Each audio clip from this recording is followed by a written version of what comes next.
सुबह ले आते हैं पेटली मछली, जिसको मैं अच्छे से साफ कर लेती हूँ, 2-3 पानी धोकर इसको हम लोग कढ़ाई पहले गरम कर लेती हूँ, तेल डाल लेती हूँ। उसके बाद मसाला तैयार करती हूँ, जीरा, हल्दी, मिर्चा, जो भी आपकी पीसी मसाला उसको डाल देंगे ऊपर में, उसको अच्छे से मिक्स कर लेंगे। आप चाहे तो कोई भी पेस्ट डाल सकते हैं। अब तेल में इसको गरम छौंक मारेंगे, तलेंगे, इसको एकदम फ्राई करेंगे। आप चाहे तो अपने हिसाब से फ्राई कर सकते हैं। यहाँ पर मसाले के लिए मैंने प्याज, लहसुन और एक छोटा सा अदरक का टुकड़ा ली हूँ, उसको अच्छे से हम पेस्ट बना लेंगे।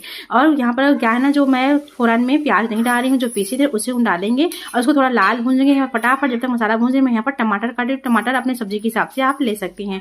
तो मैं यहाँ पर टमाटर को काट लेती हूँ और उसमें टमाटर छौंकर जितने भी हल्दी, मिर्चा, नमक, जीरा, धनिया पाउडर सबको डाल के अच्छे से मिक्स कर लेंगे और थोड़ा थोड़ा पानी डाला के बीच में हमको चलाना है। वीडियो पसंद आए तो प्लीज वीडियो को लाइक, चैनल को सब्सक्राइब करना ना भूलिएगा दोस्तों।